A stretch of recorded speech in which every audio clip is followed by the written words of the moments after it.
a nossa segunda oficina do Despacho Deferido, onde a gente vai tratar sobre a concepção do figurino. Eu sou Daniel, viu? Meu sobrenome é de Jesus. E eu venho de dança, né? Vou falar um pouquinho sobre mim, sobre a minha história, para que vocês entendam melhor quem é a pessoa que está do lado de cá. Eu comecei na dança, né? Eu comecei com 17 anos na dança e eu fui crescendo, né? Fui me tornando uma pessoa mais adulta e eu senti muito a necessidade de sobreviver, né? Como é que eu pago o transporte, como é que eu me alimento, como é que eu vivo perante a sociedade, como é que eu me visto. E foi, eu acho que aos 23 anos de idade, eu disse assim, não, eu vou começar a fazer figurino. E foi o que rolou, né? Eu fiz parte de uma companhia chamada Trampolim Cia de Dança, e lá eu tive o privilégio de desenvolver o figurino dessa companhia, que atuava sobre a diretoria do Marcelo Moacir. E para mim foi um desafio muito grande, porque eu não entendia absolutamente nada de uma outra linguagem que é necessária para o desenvolvimento de qualquer figurino, que é sobre moda, né? Então existe uma correlação com a moda que é indispensável. E assim eu fiz o figurino, eu também dancei e utilizei esse figurino e percebi, né, problemas, eu percebi o que não funcionou, o que funcionou. E foram exatamente esses pontos que me fez correr atrás de uma capacitação, porque eu não posso simplesmente construir um figurino sem capacitação técnica, sem embasamento técnico. E eu disse assim, não, eu vou continuar. E aí começou a gerar grana, né? As pessoas começaram, eu comecei a vender isso, a ser esse produto. E não foi fácil, né? E aí você precisa entender vários pontos. E um dos pontos é exatamente tipo assim, eu vou fornecer para quem? Eu vou comprar a matéria-prima de onde? Do meu bairro, onde o custo é altíssimo. E a gente precisa conquistar isso, entender de onde que eu vou comprar, para quem que eu vou vender e todo esse processo. Vocês devem estar vendo aí o slide, né? Eu tentei fazer um slide bem sucinto para vocês, a gente vai passar para o slide 2. Né? Tem algumas informações sobre quem eu sou e eu pretendo, nesse período de oficina, exatamente passar por todos esses pontos, mostrando o passo a passo da construção de um figurino, que não se resume apenas ao figurino, né? Mas é muito mais abrangente, porque a gente precisa entender de pontos, e pontos cruciais esses, como a história da moda e outros pontos mais que a gente vai desenrolando durante a oficina, né? Eu sou figurinista também, como eu já falei, sou gestor, eu tenho uma microempresa que ela trabalha com o fornecimento de fardamento para balé. Olha só como eu aproveitei as oportunidades, né? Eu venho de dança e assim eu vi ali uma forma de continuar dançando, de me perpetuar na dança, só que de uma outra forma, que é na construção do figurino. E aí eu sou gestor dessa empresa Ardance, onde eu atuo como modelista, né? Eu penso as coisas que vão ser desenvolvidas, modelo as peças. Hoje eu já tenho uma equipe de costura que desenvolve toda essa parte de costura, de aviamentos. Também sou aluno da Unifax, entrei na Unifax exatamente por essa necessidade de entender mais profundo esse processo de construção, que às vezes começa por uma brincadeira e a gente acaba levando isso para o lado profissional, né? Eu me lembro que minha mãe costurava também e ela, aos finais de semana, ela pegava a máquina dela e eu ficava do lado dela porque eu sou o filho caçula. E eu não entendia que ali já estava sendo implantado dentro de mim uma semente que iria florescer no final, lá na frente, que é o que eu sou hoje. Eu sou um empreendedor, né? O figurino é o que paga as minhas contas, eu vejo o figurino como fonte de renda e eu tô aqui para isso. Eu vou correr atrás de embasamento, de conhecimento, porque assim, a gente tem que pegar o que a gente já tem e fazer com que ele frutifique. Eu preciso ampliar isso que eu tenho para que gere uma massa maior. E aí a gente tem o conceito do figurino. O conceito do figurino, o figurino ele é a segunda pele do ator, do bailarino.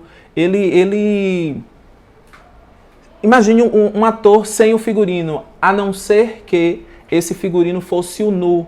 O nu também é um figurino. O nu, ele é um figurino conceitual. Não é quando você vê um ator, um bailarino nu, você não está nem aí para a sexualidade dele. Você olha o personagem, você olha aquilo que ele quer passar. Então, na arte não existe o homem ou a mulher, o sexo, a genitária. Na arte a gente olha para o ator, a gente olha para aquilo que a pessoa está querendo passar. E é muito interessante que a gente veja tudo isso com muita responsabilidade. Com muita responsabilidade, porque foi a causa que me levou a entrar na universidade. Né? E aí, de repente, eu chego na universidade e não encontro aquilo que eu procurava. Existe uma frustração e eu costumo me colocar como autodidata. Porque eu fui para a faculdade, eu fui para a universidade, tentar ver se eu conseguia uma coisa além. Mas o que eu consegui foi muito pouco, mas foi válido.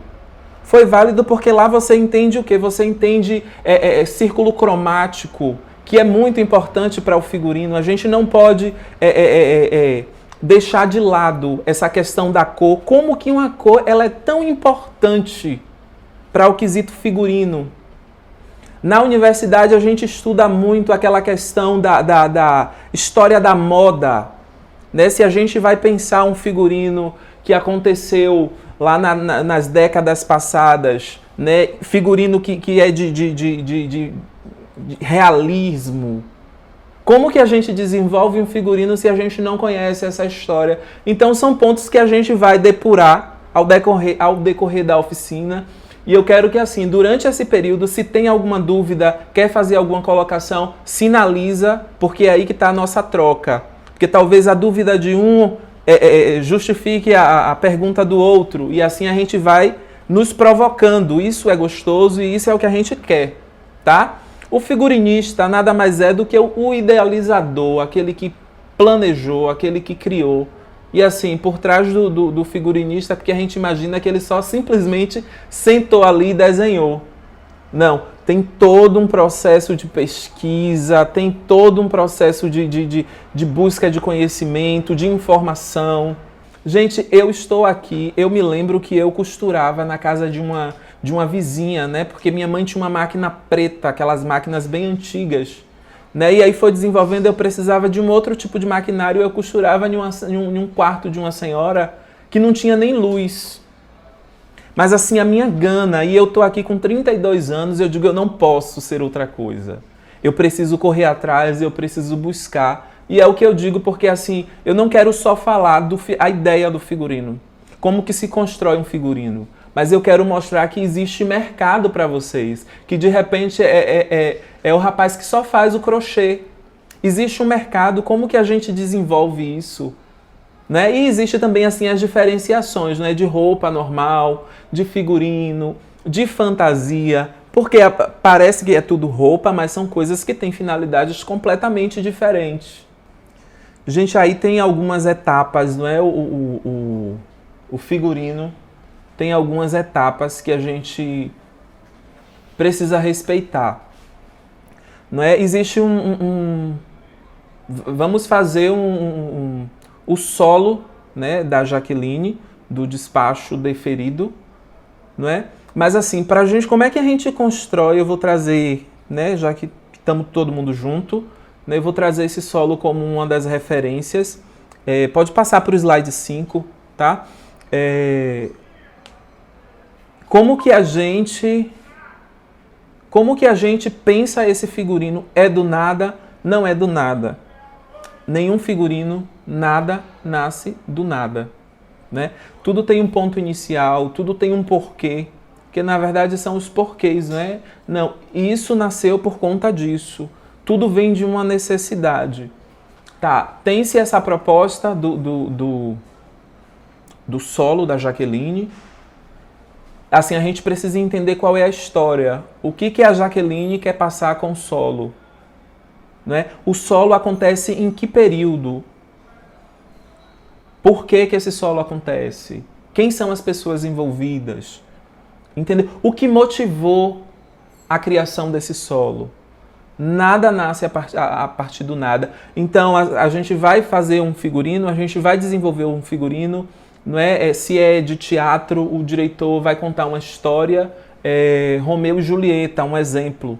A gente precisa saber em qual época que isso aconteceu, a gente precisa entender o que está na cabeça do meu diretor, o que o diretor quer passar com isso, o que o autor, né, o autor quer passar com isso.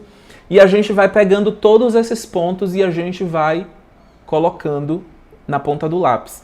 O primeiro passo é a reunião. Volta um slide aí, por favor. O primeiro passo é essa reunião que a gente vai entender sobre o que a gente vai começar a pensar. Entendeu?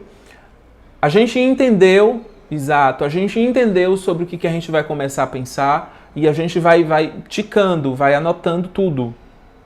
E agora sim a gente passa para o passo 2. A gente passa para o passo 2. A gente vai fazer agora Pode passar o slide.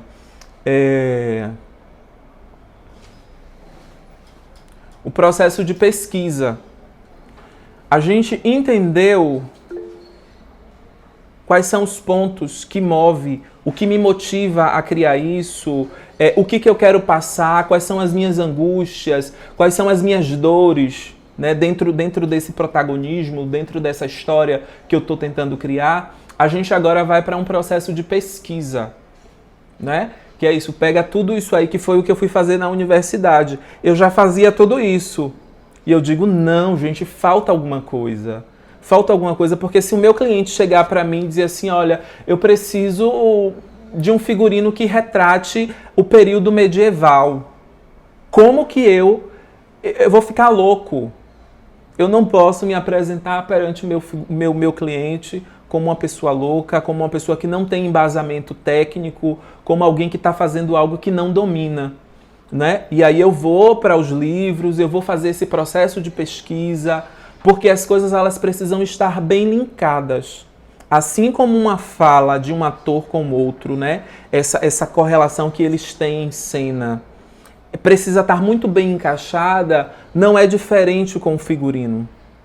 E aí, mais uma vez, reforçando o cuidado que deve se ter quando se constrói um figurino, ou como eu coloco um figurino, seja para tocar, né, seja para estar atuando de alguma forma, artisticamente falando. Eu preciso ter essa responsabilidade e entender o que eu vou tocar. Eu vou tocar um jazz, eu preciso entender qual é o figurino cabível para isso que eu estou atuando ali. Ali não é eu, Daniel. Ali é o artista.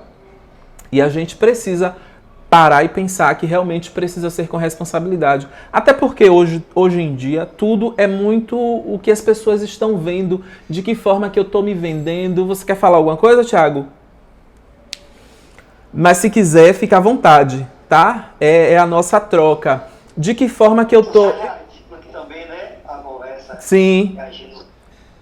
Porque assim, ó, eu, quanto produto, todo mundo que é artista, eu quero ser contratado, eu quero que as pessoas me contratem como figurinista, como ator, mas eu preciso estar muito bem na fita, como diz o ditado, não é? E assim, hoje tudo é imagem, a gente precisa cuidar da imagem. Como que a gente está vestindo os nossos atores? Como que a gente está se vestindo? Porque na maioria das vezes dão pra gente uma roupa... A gente é ator, né?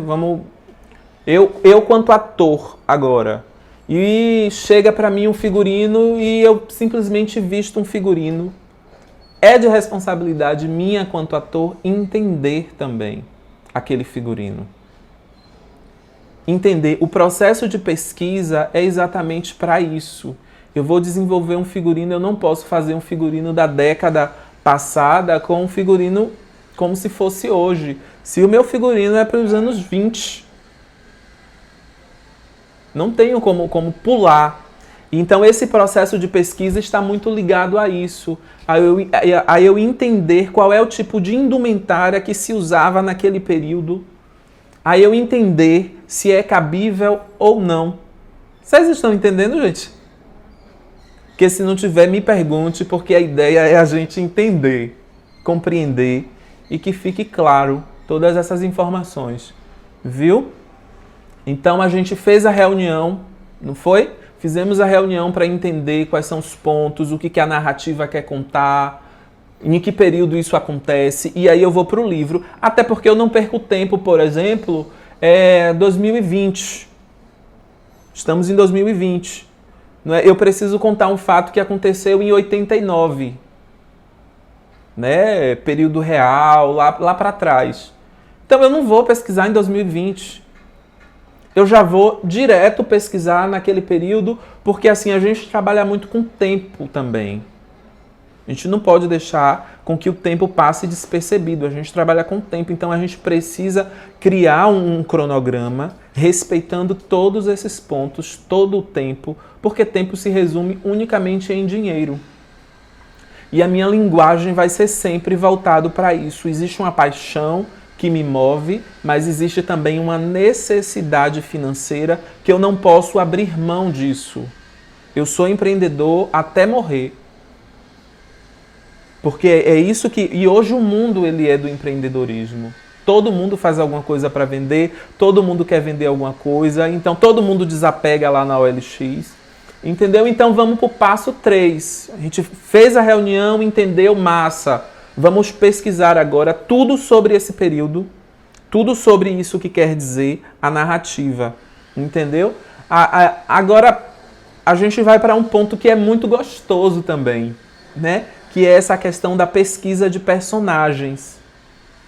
Vai falar sobre a narrativa, ela vai retratar uma menina de rua. Como que eu desenvolvo isso, né? E aí tem os chamados de laboratórios. Eu não sou do teatro, não. Mas assim, eu já ouvi muito falar e eu sei que tem essas coisas de laboratório, que é para que o ator, ele incorpore o personagem, né? Ali é onde ele treina e ele tenta chegar o mais perto possível desse personagem. Então, tipo, a gente vai retratar uma menina de rua. Onde que vai ser nossa pesquisa? A rua. Então são coisas muito, muito óbvias que a gente não pode. A gente vai retratar uma menina de rua. A gente não vai para a igreja, a gente não vai para o shopping, não é? Ou vai, a depender, porque de repente no shopping entra uma menina de rua. Mas é muito mais comum na rua, debaixo dos viadutos, você entender essa roupa, né, esse figurino que essa pessoa está vestindo, para desenvolver. Perfeito. Então, nesse processo de pesquisa, não é, a gente precisa entender um pouco sobre, né, aquilo que aconteceu lá na reunião. Primeiro ponto, que é a idade, sexo, tipo assim, eu vou fazer uma roupa para quem? É para criança? É para adulto? É para menino? É para menina? É para homem? É para mulher? Porque isso tudo já envolve também uma questão de modelagem. Vocês estão entendendo? Porque aí começa a se pensar em tudo. Porque o estilista, quando ele está pensando ali, tem uma equipe pensando com ele também. Quem vai desenvolver isso? Todo o processo de construção da peça. Porque essa peça ela precisa cair, precisa dialogar muito bem. Ela não pode ser uma peça que o ator quando vestir, que o bailarino quando vestir, que vai travar a movimentação dele. Precisa encaixar muito bem. Então eu vou entender a idade, eu vou entender se é uma criança, se não é uma criança, eu vou entender o sexo, a classe social. Olhe só, essa questão da classe social é de suma importância, gente. É de suma importância, porque você já imaginou a gente pegar essa menina que a gente fez a pesquisa, debaixo dos viadutos, que é uma menina de rua, e colocar ela com uma roupa chiquérrima, um vestido chiquérrimo, foge da realidade. Porque ela está interpretando uma menina de rua. Você vai olhar para ela, você não vai ver nela. Você até vai ver, né? Porque realmente ela pode estar só com o vestido. Mas existe também fatores maquiagem, como é que ela tá, se tá limpa, se não tá, se tá suja, porque é de rua. Mas assim, não é coerente. E aí precisa se estudar também essa classe social, que é o que vai determinar o tipo de tecido que a gente vai construir esse figurino. Pois é, gente. Aí a gente chega no quarto ponto, que é a pesquisa de moda. né? Que é uma das partes. Eu não digo que é fácil esse processo, porque a gente acaba vendo muita coisa. E assim, tem muita coisa que a gente acaba tirando foco. A gente está vendo isso aqui que é bacana, e aí a gente já vê uma outra coisa que é mais bacana, né? E aí dentro da moda a gente trabalha muito com o mood board, que é a gente faz como se a gente fizesse um quadro e a gente vai pegando um painel e a gente vai pegando todas essas informações que estamos coletando e vamos o que é interessante e o que cabe dentro dessa narrativa, dentro da história, para a construção desse figurino, e a gente vai colando lá. Entendeu? E aí a gente vai enlouquecendo. E aí aqui eu trouxe umas figuras de modelos de personagens negras, não é? Que elas trazem um conceito muito bacana, muito lindo. E aí é aquela coisa, né? Você precisa ligar todos os pontos, do ponto 1 lá, da reunião, a pesquisa de moda, sabe? Comportamento. Isso tudo é o que vai determinar um bom figurino, um figurino que tem a ver com a história, né? Porque, voltando, o figurino ele não pode fugir daquilo que a narrativa conta. Ele precisa dialogar, ele está ali para agregar. E assim, quando se constrói um figurino que você entrega o figurino para o ator, para o bailarino que ele veste, é aí que ele se vê no personagem, ele diz assim, achei, era o que faltava. E aí você consegue, a partir da entrega do figurino, você consegue abrir para o ator, para o bailarino, para a bailarina, para a atriz, abrir um caminho, uma zona de visão maior para aquele personagem que foi entregue para ele. Aí tá, a gente fez todo esse processo, né, de pesquisa, de pesquisa de moda, a gente vai começar a questão dos croquis. Como que a gente desenvolve esses croquis? É muito interessante, gente, correr atrás, buscar embasamento também para desenho, para que vocês, tipo assim, ó, eu preciso ver o que eu vou criar, né? E aí é o que a gente chama de ilustração de moda. Não necessariamente, isso, tá, achei, eu preciso desenhar, eu preciso fazer um risco e ver se aquilo ali tá bacana antes de levar isso para o papel. É onde a gente ganha tempo, é onde a gente economiza dinheiro, que é crucial, né? Porque a gente já sabe que a disposição de verba para cultura, para teatro, para dança é pouca. Então a gente precisa economizar o máximo, e tem a questão também de que o meio ambiente agradece, não é? É ser ecológico, que a gente não pode simplesmente sair fazendo figurinos para depois descartar onde. A gente precisa trabalhar com responsabilidade, e responsabilidade também com o meio ambiente, né? Hoje, se a gente não for ecológico, as pessoas não querem comprar simplesmente porque é bom, porque é bonito. As pessoas querem comprar e querem saber a história disso por trás. Isso tem sustentabilidade.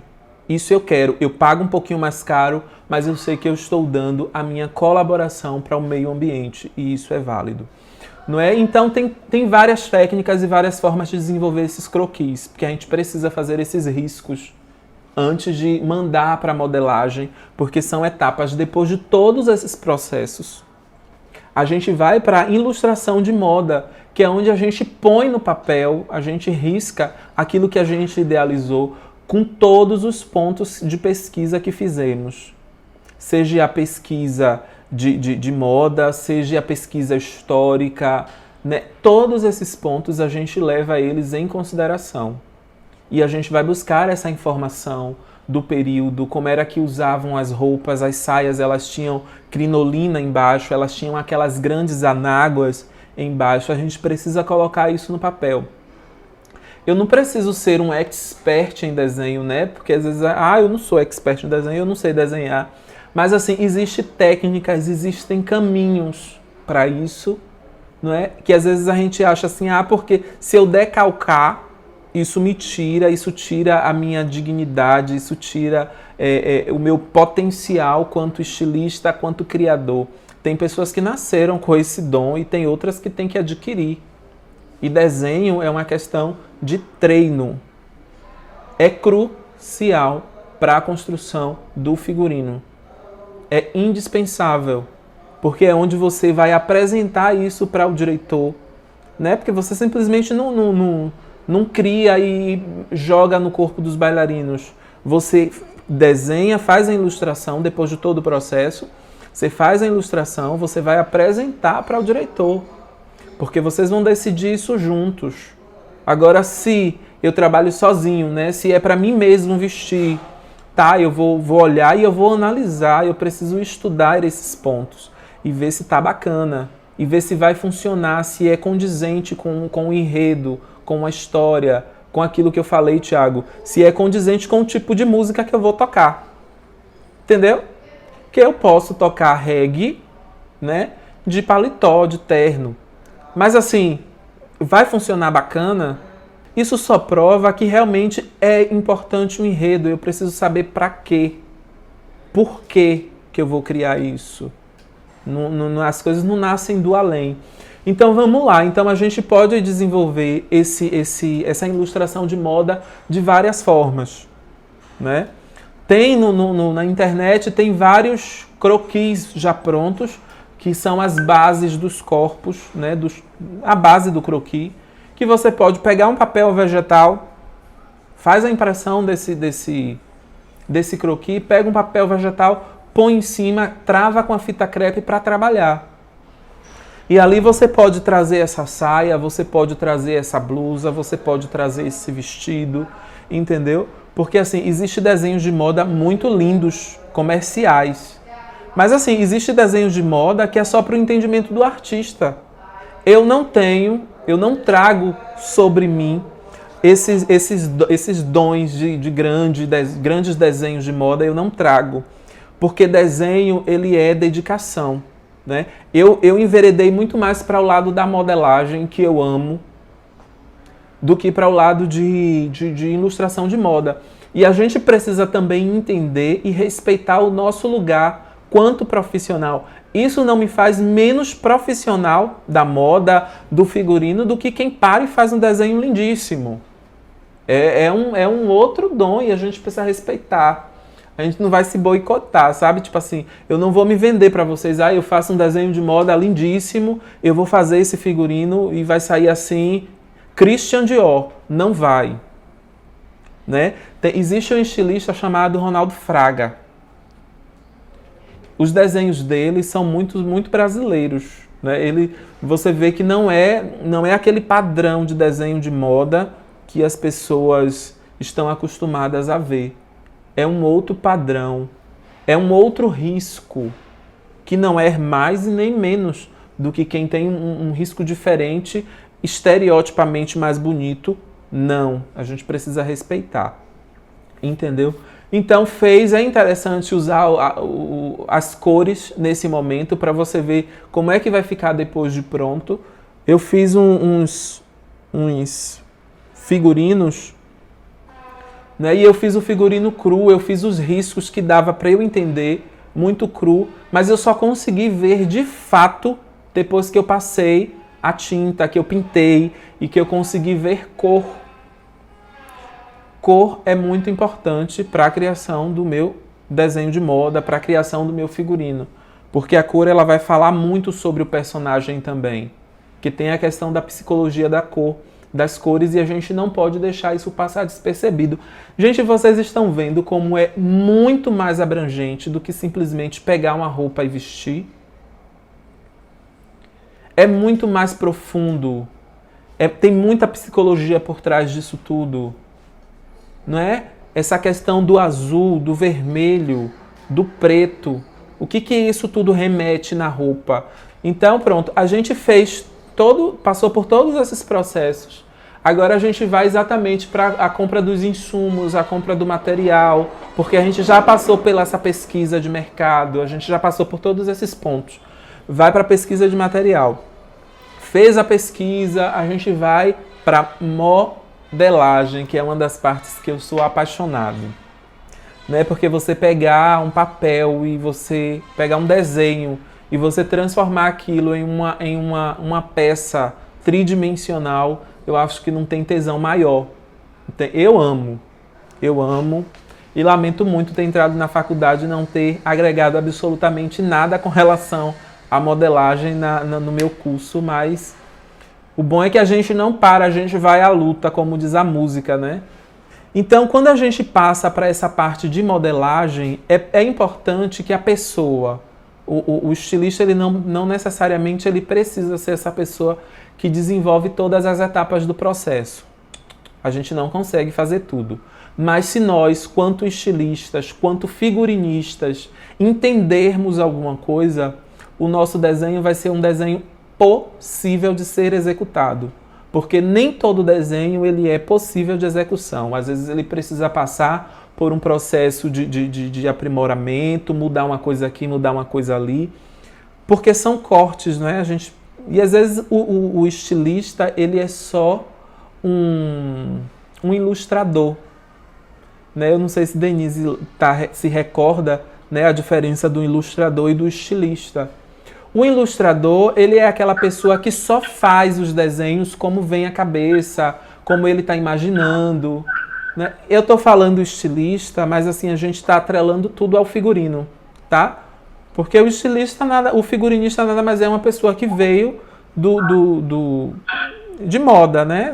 Se você parar para ver assim, Christian Dior, Yves Saint Laurent, que são os grandes mestres da alta costura, eles são uma das pessoas que desenvolvem os grandes figurinos do cinema por aí afora. Eles sempre estão dentro desse processo. Então, o ilustrador, ele só desenha e às vezes eles desenham coisas impossíveis de serem executadas dentro da costura, dentro da confecção, né, para o figurino. Mas já o estilista não. O estilista, ele entende o processo, ele entende de modelagem e ele sabe que aquela peça que ele está desenhando é possível ser feita.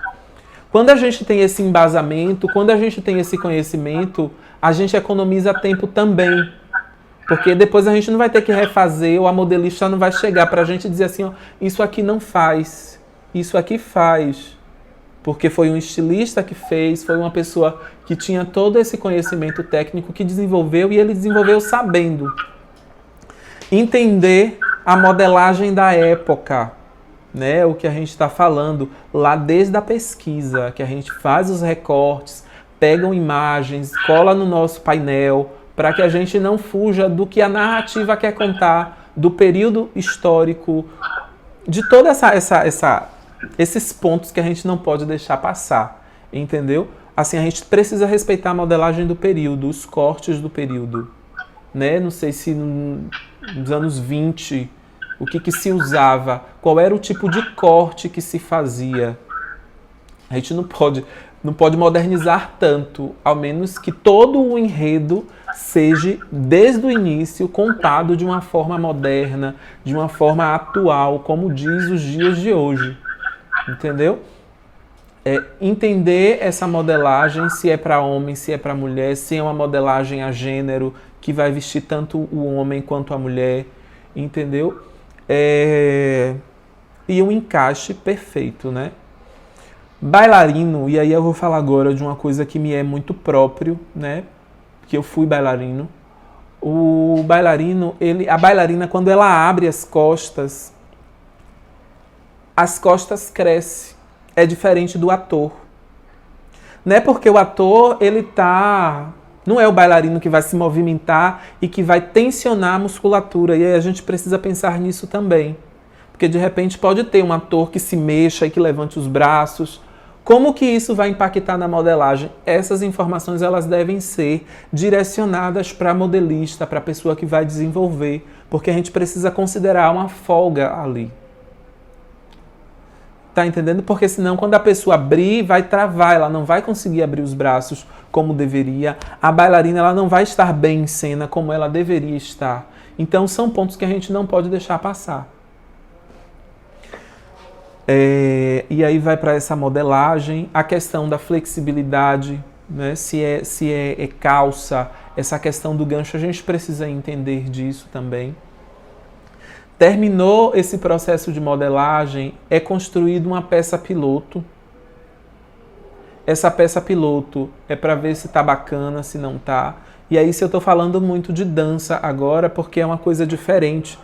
É uma ideia diferente o figurino feito para a dança do que o figurino feito para um ator que vai só encenar e que não vai se movimentar muito como se movimenta um bailarino, que não vai dar grandes saltos, entendeu? Então é muito interessante se colocar isso também.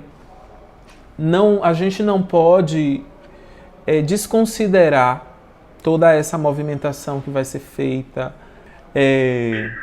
E aí a gente terminou esse processo de modelagem, faz-se uma peça piloto, né? E aí eu digo que isso é mais voltado para a dança, porque na dança a gente vê um conjunto do mesmo figurino, não é?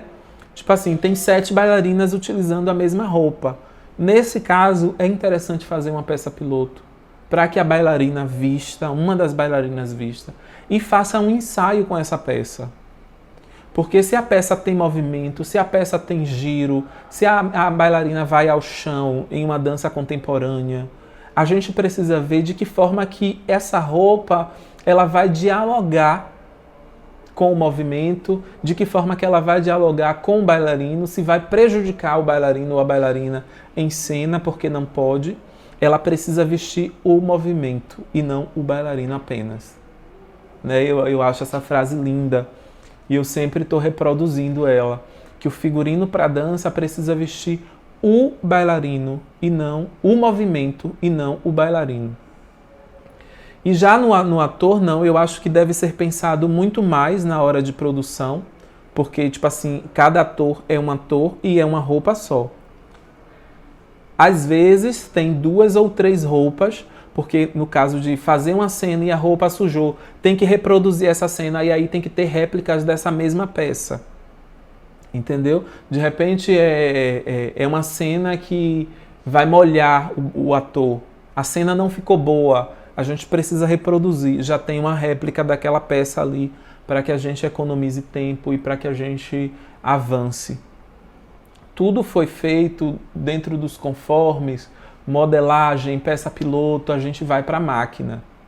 É muito importante que a galera que vai costurar seja pessoas capacitadas, entendeu?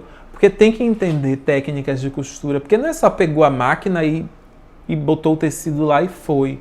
Eu costumo dizer para a minha equipe de produção, né, para as minhas costureiras, que assim, elas precisam manusear esse tecido como algo vivo. Ali é algo vivo, porque de repente a gente pega o tecido, joga para lá e joga para cá, e a gente esquece que ali está sendo construído um sonho, ali está sendo construída uma história. E a gente não pode tratar o tecido como uma matéria morta, é uma matéria que tem vida. Né? Eu disse isso para minha sobrinha e ela deu risada. Eu digo, comece a tratar o tecido dessa forma que você vai ver. Porque desde o corte que você começa a cortar entendendo que o corte precisa ser preciso. Então a gente precisa entender isso. E aí ela deu risada, mas E aí ela começou a fazer desse jeito, as coisas saíram diferentes. Porque não adianta nada você gastar, você quanto pessoa que vai conceber o figurino, você gastar tempo de pesquisa, você se empenhar para correr atrás de estudar a personagem e chegar na hora, a pessoa que vai desenvolver o corte, ela corta de qualquer jeito. O corte saiu de qualquer jeito, é cadeia. A modelagem tem que estar precisa, da modelagem a gente vai para o corte. O corte saiu de qualquer jeito, saiu errado, 1 milímetro faz diferença na hora da costura. Já imaginou se você comprar uma roupa que tem um lado maior que o outro? Geralmente a gente vê sempre, né, isso. Uma perna de calça maior que a outra. Mas assim, imagine, a gente se incomoda, né? Não, pô, tá maior. Imagine, foi porque pegaram o tecido como uma matéria morta. Se tivesse pegado o tecido como uma matéria viva, seria diferente. Claro que a gente está falando da indústria da moda. Que a indústria da moda é isso aí mesmo, porque é grana, é dinheiro. Então, tempo é dinheiro para eles, as meninas precisam bater a meta delas para ganhar aquela famosa comissão. Então, gente, o que eu quero trazer hoje é exatamente isso. As etapas de um processo, como que a gente não deve pular. Se eu, desde o início, tivesse pensado dessa forma, né, correr menos, que a gente corre tanto e faz as coisas atropelando etapas, e acaba saindo tudo de qualquer jeito. A gente precisa correr menos, se dedicar ali àquilo que a gente está fazendo e fazer bem feito. Se é para fazer, vamos fazer bem feito. Porque assim, a perfeição, ela é uma busca constante, né? A gente tem que estar nessa busca da perfeição. E assim, chegou um momento da minha vida que hoje eu forneço para uma das maiores escolas de balé da cidade, né? Eu tive a graça e, claro, muito trabalho para eu chegar onde eu estou hoje. Mas assim, foi o momento em que eu decidi, eu digo, não, eu preciso entender e eu vou levar isso como se fosse alta costura. Eu vou cortar o kami como se eu estivesse fazendo um vestido de alta costura. Esse entendimento de se apresentar e de fazer as coisas muito bem feitas, às vezes é o que falta na maioria das pessoas, e a gente tende sempre a terceirizar a culpa do não deu tempo, a culpa do saiu assim por causa disso, a culpa do faltou material. Não pode faltar material. Não pode não dar tempo com relação a figurino.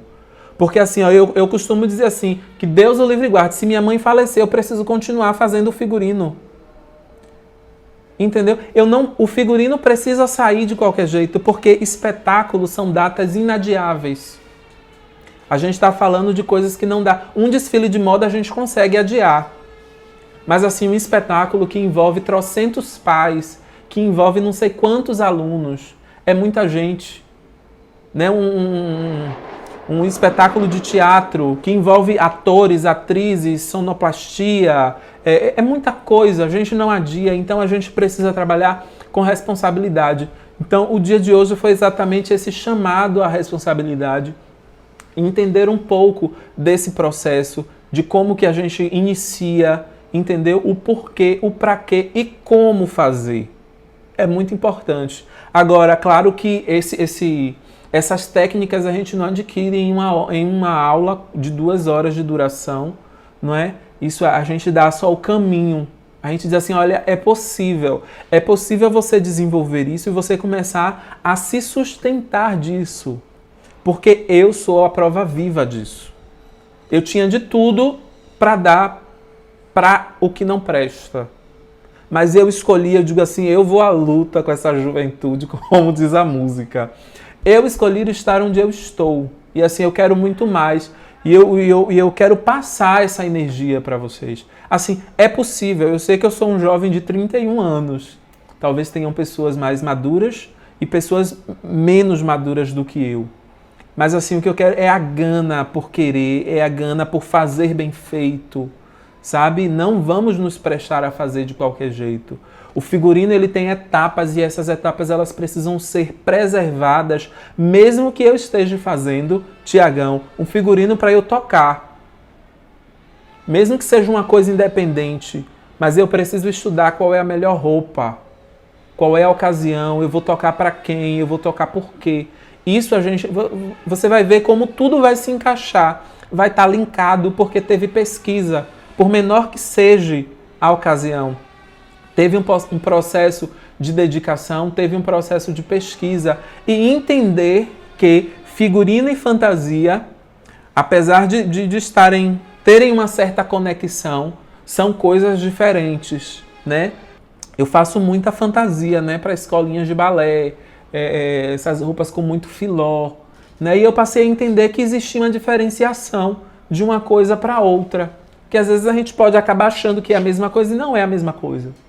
Né? O figurino está muito mais ligado ao ator, à atriz, à bailarina, ao bailarino, ao músico, a essas manifestações artísticas, quando que a fantasia ela está mais ligada a uma questão carnavalesca, a uma questão lúdica, entendeu? É esse mundo encantado, é a fantasia.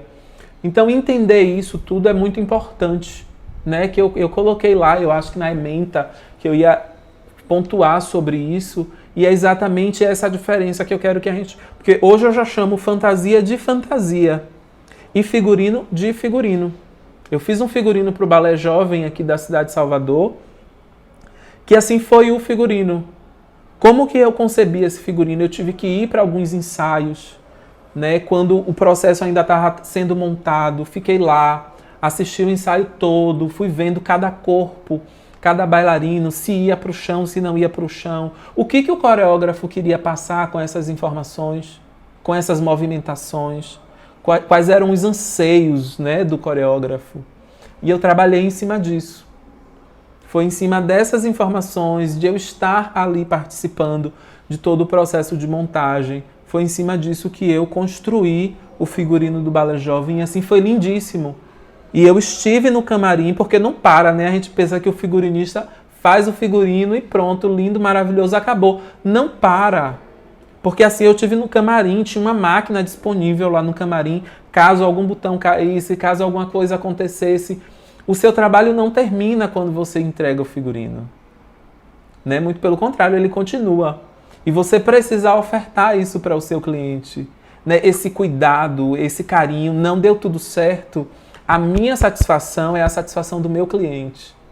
A minha satisfação não está relacionada à grana. Acredite, não é utopia, né? Isso é a minha filosofia. Eu fico muito mais feliz se eu fiz um figurino para você, esse figurino funcionou, você está feliz quanto cliente e foi tudo lindo em cena. Gente, não tem pagamento melhor que isso. E quando a gente trabalha com essa motivação, é diferente. É diferente. Agora é entender também que trabalhar dessa forma não significa estar num lugar de trouxa. Porque às vezes o cliente acaba também usando e abusando e fazendo com que você seja trouxa. Entrega o figurino e às vezes está tudo lindo, maravilhoso, mas ele tenta te colocar em uma situação para baratear ou para... É se posicionar quanto profissional, é se posicionar quanto pessoa, é se posicionar quanto artista, é se posicionar quanto negro da periferia, né? Porque eu sou esse negro, eu venho dessa realidade. E assim, para mim é muito lindo, né? Eu estou falando um pouquinho de mim, né? Mas tem tudo a ver com o figurino, com a concepção, né? Que é o que me levou a estar onde eu estou. Eu me sinto muito, muito honrado, porque assim, no lugar onde eu nasci, eu vi pessoas sendo mortas pelo tráfico, eu vi pessoas indo para um outro caminho e eu sempre disse assim, não é esse o caminho que eu quero. Mas o que me tirou desse caminho foi exatamente a arte. Não pense que eu saí sozinho, não. Porque eu poderia estar exatamente no mesmo caminho de pessoas que morreram e que o tráfico levou. Mas o que me tirou desse caminho foi exatamente a arte, a dança. Eu queria ser ator, mas fui para a dança, o figurino, e hoje eu estou onde eu estou, gerando renda para a minha população, para a periferia de onde eu vim, e assim, de uma forma muito humana e muito grata. Muito grata mesmo. Eu quero ouvir vocês um pouco sobre tudo isso que foi dito, né? Sobre o que vocês compreenderam, se ficou claro, se não ficou claro, né? O que vocês esperam da próxima aula. Eu gostaria muito, assim, de coração aberto, de ouvir vocês. Estou adorando vocês, né? Eu acho que é uma troca, eu estou sentindo essa troca do lado de cá. Se eu estava nervoso, já não estou mais, porque vocês me tranquilizaram. Quero ouvir vocês.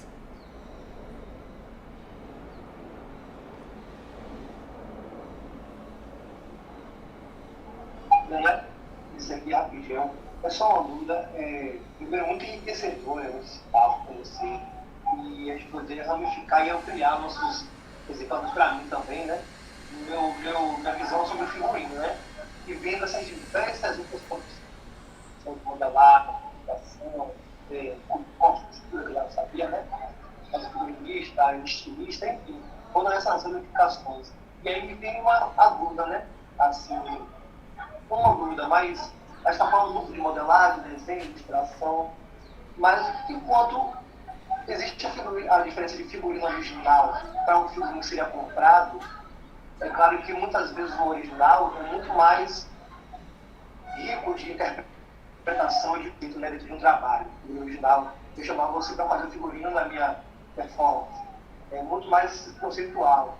Mas existe essa diferença, né, do figurino original para o que é comprado. Será que o que é comprado aí na venda sete também não vai me satisfazer dentro da minha proposta? É claro que depende de muitas coisas, né? Recurso e, enfim, concepção. Mas eu queria que você depois, talvez hoje ou não, falasse sobre isso também, esse outro lado. De eu te chamar e falar, Daniel, talvez eu não consiga desenhar e costurar, mas será que a gente consegue ali na barroquinha ou então ali comprar esse figurino para mim? Não, Tiagão, claro. Assim, o fato é porque eu estou mostrando o processo de concepção, não é? Mas assim, ó, tem vários, se você for... Eu vou tentar trazer no nosso próximo encontro, tem vários figurinos que não são feitos assim. Eles entram em parceria com algumas lojas. Por exemplo, eu já vi figurinos que levavam a marca da C&A. Porque isso é muito assim, de quem vai construir, de como que isso vai ser feito. Não existe uma regra, existem princípios, é claro, etapas que precisam ser respeitadas no processo de construção do zero de uma obra. Mas aí lá na nossa reunião, lá no primeiro ponto lá, né, de repente você vê que para determinado tipo de ator, não precisa mandar fazer um figurino. A gente pode chegar nessas lojas de departamento e comprar um figurino. Né? E aí o fato de ter a marca da C&A na frente foi simplesmente porque, óbvio, a C&A foi a patrocinadora daquele projeto, daquela cena. Entendeu? Mas assim, pode ser comprado também. Eu me lembro que teve um figurino do Balé Jovem que eu fiz, e aí já foi um outro, né? Que tinha um figurino que a gente tinha que comprar. Que foi um blazer. A gente não tinha tempo hábil, a gente não ia fazer um blazer, que é uma peça complicada, é uma peça que demanda tempo, e que não é o caso, a gente não faz blazer sempre, a gente faz muito mais vestidos, é muito mais comum do que se dedicar a fazer um blazer, então seria perda de tempo, pensando em grana. Então a gente diz assim, vamos no shopping, vamos comprar. A gente fez algumas adaptações porque foi para um bailarino. Então a gente precisava colocar uma tira de malha debaixo do braço, para quando ele abrisse o braço não barrasse o movimento dele. A gente precisava colocar um pedaço de malha no fundo da calça, para dar flexibilidade à movimentação dele. Porque a ideia do figurino é vestir o ator quanto ator e vestir o bailarino quanto movimento. Então se o meu figurino vai empatar o meu movimento, a gente precisa adaptar. Pode comprar sim. Depende muito do contexto, é isso que a gente está falando. Do contexto, se quiser uma blusa e fazer dela um figurino, ela é o seu figurino. Ela não é a sua peça de dia a dia. Né? Aquilo foi comprado para você tocar, para você... É destinado a isso. E assim, eu quero falar agora o seguinte. Ator, figurino, né? Essa correlação, assim como eu estou falando que o figurino ele deve ser pensado e muito bem executado, de que forma que a gente leva isso para o teatro? Porque a gente pode pegar isso para o corpo do ator também. Né? É pegar tudo isso que foi dito e trazer para um processo de construção onde eu penso de que forma que o meu corpo vai se posicionar perante a cena. Eu não posso deixar o meu corpo à toa. Eu preciso usar o meu corpo da melhor forma. Eu me lembro que quando eu dançava, eu aprendi, né, com a nossa assistente, que a gente tinha que passar por todos os corredores do teatro para ver se tinha um fio, para ver se tinha alguma coisa que iria atrapalhar a entrada da gente em cena. Então isso é muito importante, todo esse cuidado. Eu quero só agradecer, gente, porque hoje foi um dia maravilhoso. Né? Eu inicio o meu dia agora, eu vou para casa assim, na paz do Senhor, querendo mais no nosso próximo encontro. Espero que vocês tenham aprendido muito, tenham absorvido muito e assim tragam mais provocações também para o nosso próximo encontro. A gente vai falar um pouco sobre cenário de mundo, né? Sobre como é que eu posso falar? Mercado de trabalho também, porque eu acho que isso é bacana, isso é interessante. Então não deixem de participar do nosso próximo encontro. Né? Para mim foi uma delícia, eu quero só agradecer a vocês por esse dia. Enfim, o projeto Despacho Deferido agradece, viu? Eu desejo a todos uma boa tarde. Obrigado.